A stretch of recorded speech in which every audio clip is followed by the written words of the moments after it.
tao, they know that God is all-knowing, but they have not really understood yung implications nito sa kanilang mga buhay.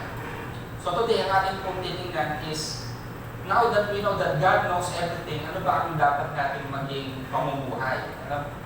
Ayan. So, ang una po, just a quick review of our last month's topic about God's omniscience. Una, we learned that God knows everything that exists or occurs within the universe.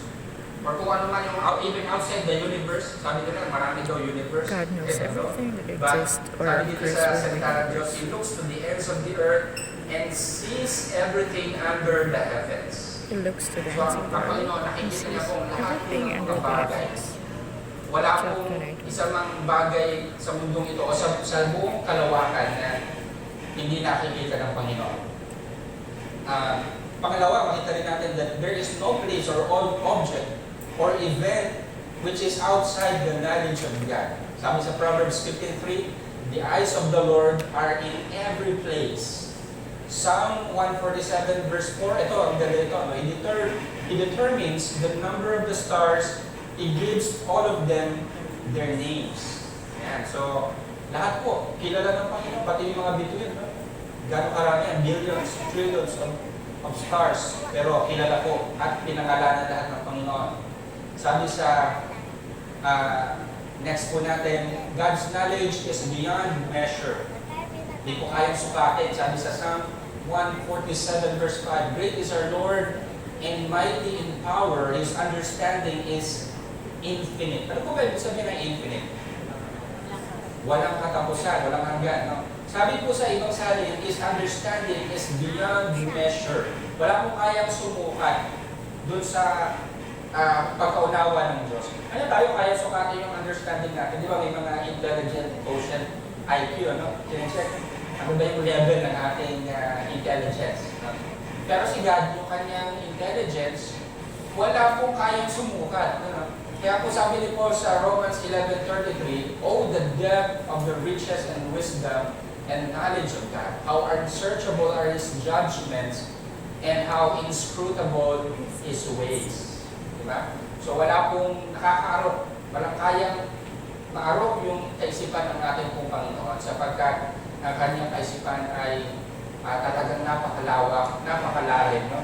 So walang borders or walang limitasyon ang kaalaman ng ating Panginoon. Isa pa po, God knows everything including every little detail of it.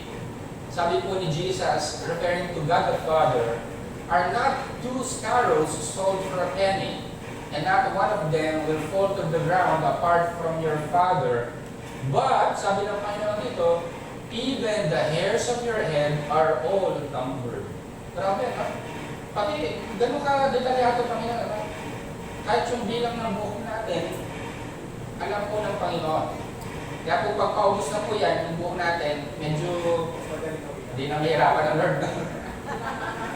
Pero yung ganun ka-alam ng Lord lahat sa atin, yung ating pong pagkatao. Hindi ganun ka yung detalyado, no, Panginoon. Every little detail of it.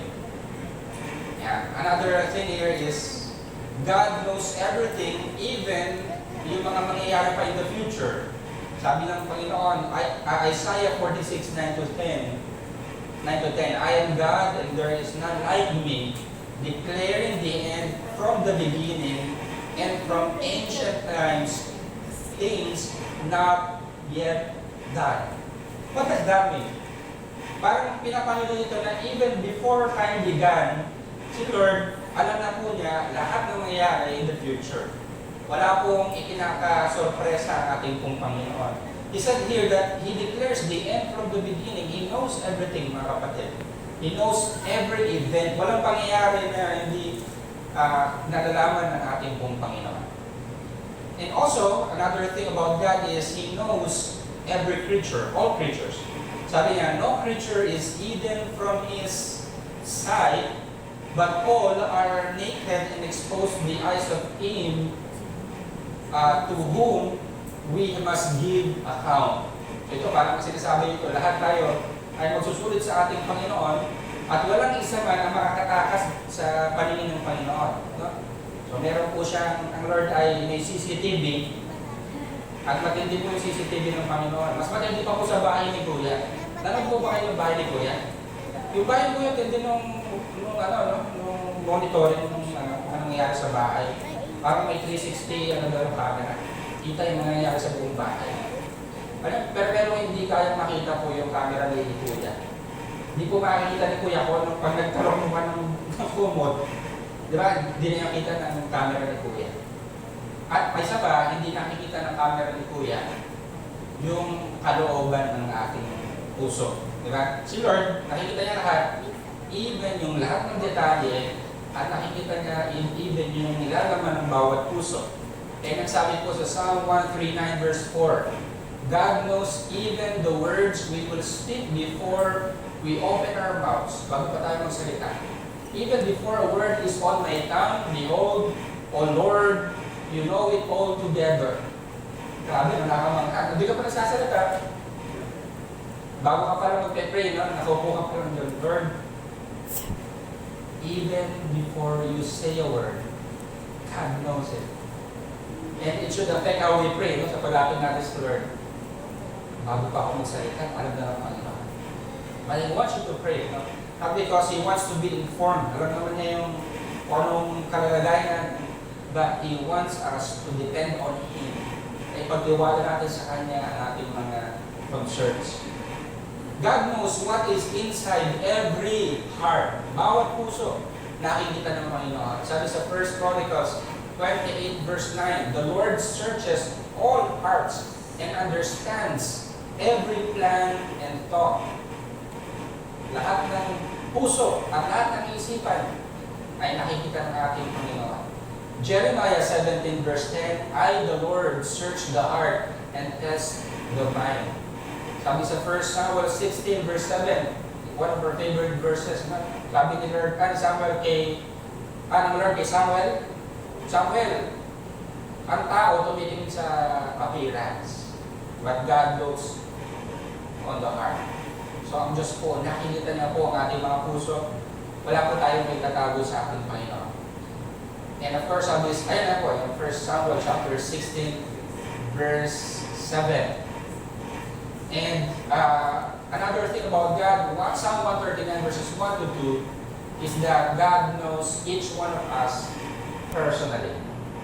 Kilala po tayo ng Panginoon. Sabi dito ni David, O Lord, you have searched me and ibinigit po siya dyan, you have known me.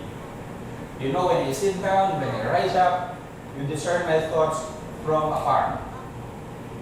What does that mean, mga kapatid? Na pinapakita dito yung personal knowledge of God kay David at lalo na sa bawat isa sa atin. Di ba? Hindi yan ang sinabi yan that, Lord, you search us and you know us. But He said, you know me. You have searched me. That is a very personal knowledge. Yung pagkakilala ng Diyos sa atin. Kilala ng Lord tayo. No? Sabi niya, sino bang pinaka-nakakakilala sa iyo sa mga tao sa paligid mo? Sabi, mga magulang daw natin, kilala tayo. No? Pero may mga bagay pa rin, hindi kilala ang mga magulang natin sa atin. No? Talagang ang nakakakilala lang po sa atin ng lubos ay ang Panginoon. Sabi ni Jesus sa John chapter 1, 47 to 48, ito yung topic ni Kuya Roland last week. Tama po na, Kuya Roland? Ayan. Ito ay kay Nathaniel. Si Nathaniel, nung narinig niya yung tungkol kay Jesus, ano po reaction niya? Nagduda siya, no? Can anything good come out of Nazareth? Kaya sabi dito ni Jesus. Jesus saw Nathanael coming toward Him for the first time. Unang beses silang magtatagpo ni Jesus at saka ni Nathanael. And He said of him, behold, an Israelite indeed, in whom there is no deceit. Nathanael said to him, how do you know me? Jesus answered him, before Philip called you, when you were under the fig tree, take note of this, mga kapatid, I saw you. At yung pagkakita ng Lord sa atin, mga kapatid, hindi lang external vision, yung hindi lang paglabas na ano ang nakikita ng Lord sa atin. Pero yun po yung nakita dito ni Jesus kay Nathanael. Sabi niya, an Israelite who is, in whom there is no deceit. Sabi sa Tagalog, isang Israelita na hindi nandaraya. Diba? Ganda ng bati sa kanya ng Lord, no? He is a very honest person. This is a very honest person. Kasi siguro, yun ang isang pinakamatinding, ano ba tayo, katangian na meron si Nathaniel. Talagang very honest person. And Jesus could see how honest yung kanyang puso. Yeah. So yung seeing dito, hindi lang po panglabas. No? Jesus also sees the heart of man. And because of that, he can say, I know you. Pina-question ni Nathaniel, how do you know me? Because I saw you. I saw you, which means I saw everything about you. Nakita ko ang buhok mo. Nakita ko ang pag-upo mo. Lahat ng detalye sa'yo. Alam ko kung saan ka nanggaling. Alam ko kung kailan ka pinanganak. Everything about you, I know because I saw you. Ano po ba in the Old Testament, the first occurrence of yung pong idea of God's omniscience appeared in Genesis chapter 16. That's the first time we can read something clearly about God's omniscience. And that is the event of a person na pinaalis doon sa tahanan ng kanyang master. You know the story of this woman? She was pregnant. At siya ay pinalayas ni Sarah. Do you know Sarah? Si Sarah, siya nakaisip ng ideya, tapos pinalayas siya. Kanisin ng iba, siya naman may kasalanan. Alisin mo yan, alipin mo na yan. Nagselo siya. Ito si Hagar, siya po ay nagpunta somewhere. Pinalayas po siya. Hindi niya alam kung saan siya pupunta. That's the first time we saw ito pong word po na to. Sabi sa Genesis 16 verse 13, you are a God of seeing. You are a God of seeing. Sa Tagalog, ikaw ang Diyos na nakakakita. That's also the same principle here in John chapter 1. Si Nathaniel, hindi niya kilala si Jesus during this time, but Jesus knows him personally. And Jesus said to him, I saw you. And katulad ng maaaring meron tayong similar experience kay Hagar. Si Hagar siya ay hindi niya alam kung saan siya pupunta. At siya ay pregnant. Hindi niya alam kung ano mangyayari sa kanyang buhay. And yet, she encountered God. And she knew that God sees her. Nakikita po ng Panginoon ang kanyang pinagdadaanan. And because of that, mga kapatid, sa atin din, magandang principle po ito. Nakikita po ng Diyos. Ganda nung inawag natin kanina, He sees each tear that falls. He sees lahat po ng mga pinagdadaanan natin, wala pong lingid sa kaalaman ng ating Panginoon. Lahat po niyan ay nalalaman po niya.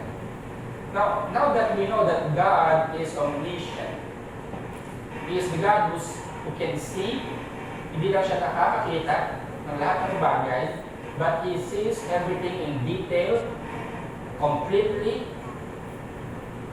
Wala pong may tatago ang lahat ng tao sa ating Panginoon. So He can see everything, He knows everything, and at the same time, according to the Bible, hindi lang niya tayo nakikita.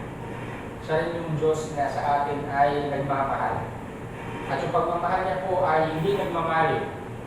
At siya rin yung Diyos na tapat na umiibig po sa atin. He is a faithful God, a merciful God, a loving God, who can see everything. So it means yung pagtingin niya sa atin, mga kapatid, nakikita yung situation natin. And at the same time, nauunawaan niya ang ating pinagdadaanan. And He is with us sa bawat mga kinakaharap po natin na pagsubok. Tatlong response po ang aking, recommendation sa atin. Number 1 is thanksgiving. Number 2, transparency. And number 3, trust. So unahin po natin yung thanksgiving. Pasalamatan natin ng Diyos. We should thank God that He knows everything about us. For God's people, this attribute of God should comfort us. It should give us yung matinding kagalakan at pagpapasalatan. Kasi kilala tayo ng Diyos. No? Wala tayong kailangang itago sa Diyos. Sa mga taong gumagawa ng masama at tumatakas sa Diyos, ay talagang dapat po nila ikatakot, no? Yung that God knows everything. But for God's people, dapat tayong mamuhay na nagpapasalamat sa Diyos. Sabi doon sa isang awit, no? Ano yung awit ng puso ko yung sinisiyasa? Sabi doon sa chorus, salamat, Panginoon, kilala mo ako. Ikaw lang ang may alam ng aking patutunguhan. God knows us and He knows everything, even our future. And so, dapat tayo pasalamat sa Diyos. Yan ang sabi ni Paul sa Romans chapter 11, verse 33 to 35. Oh, the depth of the riches of the knowledge and wisdom of God, how unsearchable and inscrutable are His ways and understandings, beyond measure. Ano pong ginawa niya? Siya ay nagpuri sa Lord. Nagpasalamat. Dahil ang Diyos ay nakakilala sa Kanya. Di ba? Ang galing, ang sarap nyo isipin na pwede ka lumapit sa Diyos anytime para makipag-usap sa Kanya. Hindi siya magsasabi, of course, wait lang. Sino ka? Yung paggamit mo kay Lord, who are you? Why are you talking to me? Hindi po, wala pong ganong instance na naranasan natin kay Lord. Okay, ito pa yung isip ko minsan, no? Naranasan nyo po bang pumila sa isang, para lang may makausap po kayo, for example, lalapit kayo sa isang doktor, naalala ko pagka-doktor, no? Grabe haba ng pila, may number ka pa. Ang doktor naman, late dumarating mo. Alas 10 daw bukas. So, nandun ka ng alas 9, haba ng pila. Alas 12 pa lang nakakidarating si doktor. Haba ng pila. Bago mo makausap, no? Haba ng pila. Pero kay Lord, grabe, no? Pag lapit mo sa Kanya at the moment, pwede mo makausap ang Lord. No? Kahit wala kang appointment. Hindi siya masasabi sa iyo na hindi ka naman nagpa-set ng appointment. Bukas ka, pumila ka sa mga nakapila. But God, let's thank God because He knows us and we can come to Him freely sa lahat ng pagkakataon. Pangalawa is yung transparency. We should cultivate a transparent relationship with God. Many people think that they can hide something from God. Or maybe, some people, ito po yung isang bagay na, na parang, kasi pwede natin i-cover po sa iba kung anong nilalaman ng ating puso. Pwede tayo mag-pretend, pero hindi tayo pwedeng magpanggap sa harapan ng Diyos. Diba? So, hypocrisy should have no place in our lives as believers of the Lord. Dahil alam po ng Diyos lahat. Kaya nga po yung topic ko naman ni DJ na nakaraan. Yung, ano topic yan? The Pharisee. Sabi niya, sabi ni Lord, itong mga tao nito, they honor me with their lips, but their hearts are far from me. What does that mean? Puro religious, Pwede kasi i-cover natin sarili natin ng religiosity. Na ipakita natin sa mga tao, religyoso ako, sumisimba ako, pero yung puso naman natin ay malayo sa Diyos. So it should bring us to a transparent relationship with God. Wala tayong may tatawag kay Lord. Kaya nga sa Psalm 139, ano yung Psalm 139, di ba sabi ni David doon, O Lord, you have searched me and known me. You know my ways, you know when I sit down, you know when saan ko nalakad, alam mo lahat. Even before my word comes out from my mouth, you know them all. At ang sabi ni David, kahit saan ako punta, where can I escape from your presence? Kahit saan ako punta, naroon ang presensya mo. Di ba? Ayun yung Psalm 139. Ayun po yung dulo po ng Psalm 139. Anong prayer ni David? O Lord, search me and test me and see if there is a grievous way. Diba? Kung mayroong masamang ayon sa aking puso, sige sa atin mo Lord ang aking puso. And his prayer is this, lead me in the way everlasting. Yan sabi niya sa last verse ng Psalm 139. In other words, David is praying for a transparent relationship with God. Lord, alam mo naman lahat eh. Kaya ang prayer niya, Lord, hindi niya sinasabi, Lord, sana malaman ko yung nilalaman ng aking puso. Kasi alam niya, alam ng Diyos yung nilalaman ng kanyang puso. What was his prayer? Lord, I want to be right sa harapan mo, yung aking puso. Gusto ko maging tapat sa iyo. I want to have the right motive. I want to have the right heart because you are the God who can see even beyond the human eye. Yung nakikita mo po ay yung aking puso. So ito maganda pong pag-ihabit natin, yung searching of heart. Lord, sa paglapit natin sa kanila, Lord, siya sa ating mo po ang aking puso, sa ating pananalangin. And allow Him to reveal something na hindi nakaalay po sa kanya. Lastly, we need to have complete trust. We need to put our complete trust in God. Dahil alam na po lahat, so huwag po na tayo mag-alala kasi si Lord na hindi nag-aalala. Tayo nag-aalala. Ano? Kasi alam po ng Lord lahat, pati yung future po natin. So we should put our complete trust in the Lord. Sabi po sa Proverbs 3:5-6, favorite natin ito lahat. No? Ito lang yung verse